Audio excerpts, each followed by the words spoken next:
Hi, good morning everyone. Papunta ko ngayon sa train station.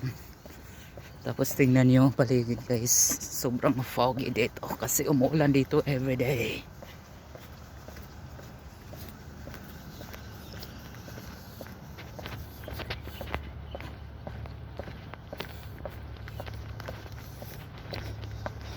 Ang lamig-lamig.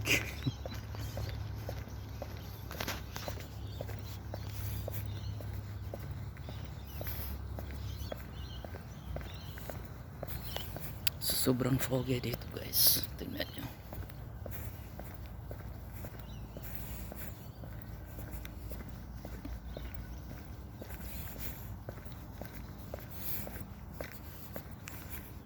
Yan, school yan guys.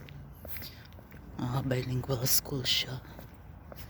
Arabic at saka English.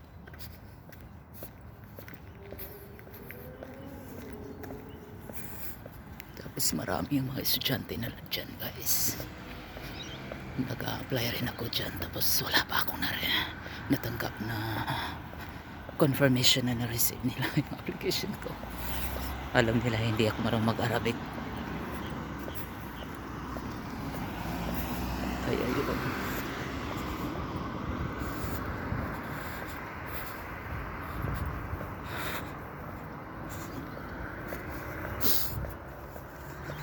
Habang hanggang 15 minutes guys kasi may papalis na train papuntang Campbelltown. Kaya bilis-bilisan ko ang aking paglalakad ngayon.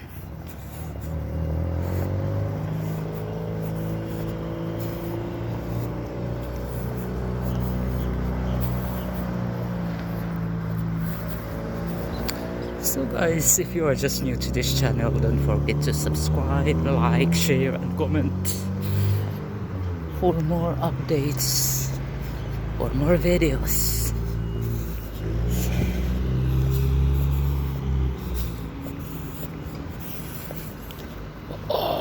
Actually, this is my first time na lumabas ng ganitong oras dito. Mag-aalas 6 pa lang. Kaya siguro sobrang foggy.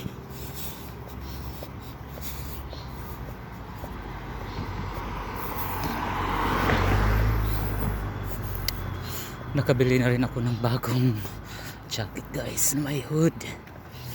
Tag $22.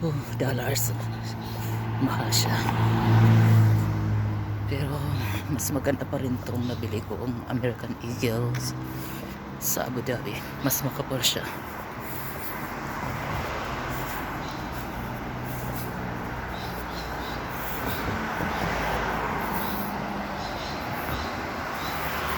Hinihingal ako guys kasi lalayo-layo talaga papuntang train station.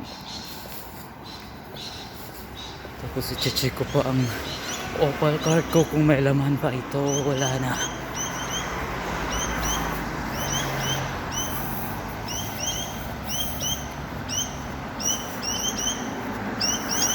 So kung kayo pala guys ay gusto magturo dito sa Australia, kailangan pala talaga natin kumuha ng permit from the government. I-check nila kung capable ka ba na magturo ng mga bata. Wala ka bang culinary records. So tinatawag siyang working with children check. So kahapon nakakuha ako. Granted naman siya right away. Kasi nakakuha na rin ako ng police clearance. So in just an hour na receive ko yung approval na pwede na akong makapagturo ng mga bata. So lahat ng schools dito kailangan kumuha ng permit that you are safe to teach kids at any age.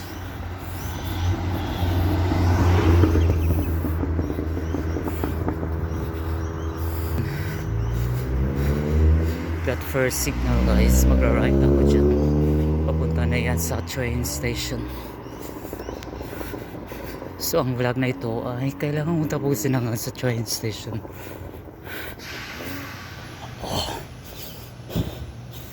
Bakanting lahat na ito guys. Ang sobrang laki nito.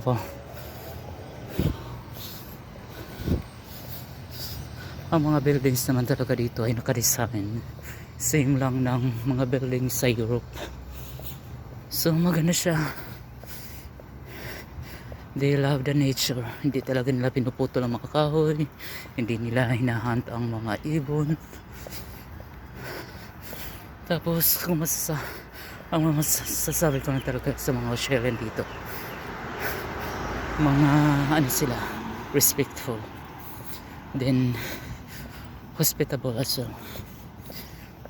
Tulad ng mga professors namin sa training school namin dito, mga mababait sila at magandang mag-English. Klaro yung English nila, professional talaga sila, hindi yung kinakain nila ng English.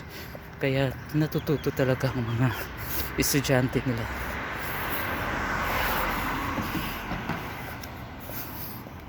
Tapos kung ikaw mag-aaral dito, 3 days lang in a week, then beyond that pwede ka na mag part time. So here we go, signal guys. So mag-right na ako dito, going to the train station.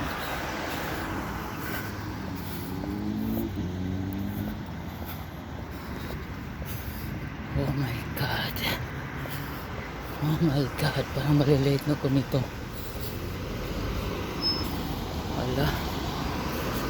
Ala size na.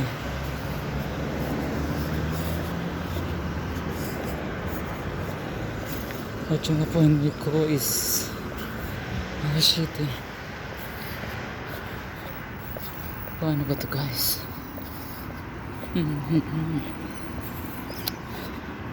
So dapat talaga alas 4:30. Nagising na ako. Oo.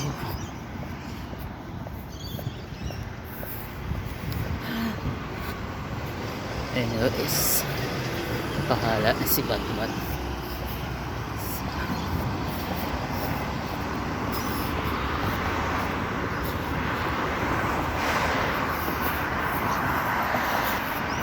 Ayan, ang lalamig na sobrang mga kamay ko guys. Yan ang rails. Ito rails yan ng train.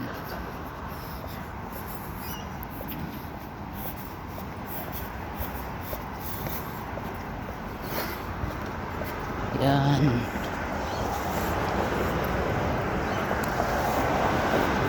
So maabutan ko pa ito. Inshallah.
Yes, malapit na ako guys sa train station.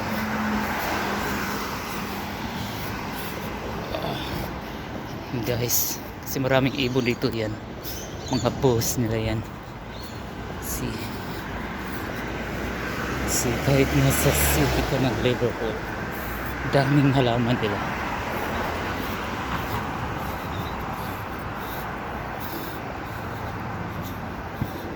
Kahit saan kalilingon dito may mga tanim, may mga plants. Yan ang train station guys. So ang gagawin ko, magsushortcut ako dito. Hindi na ako lilipad dyan kasi mas malapit dito.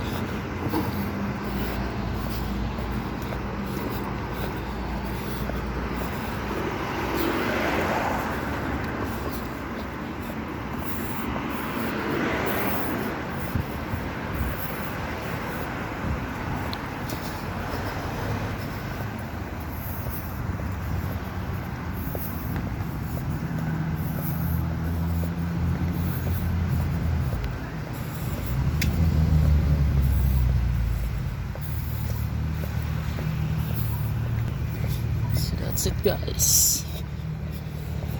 Train station in Liverpool. So Liverpool, by the way guys, is a suburb here in Sydney. Yan lang. Kasi traffic. Kung doon pa ako dumaan, okay sana yun. Kaso dumaan ako dito kaya natatrap ako. Traffic eh.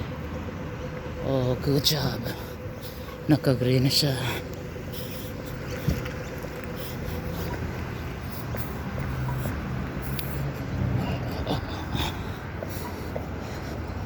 Yan guys. Marami nang nag-aaral dito. Yes, that's it. Pasok na ako sa train station. See you later guys. Thanks so much for watching to this video. Bye bye for now.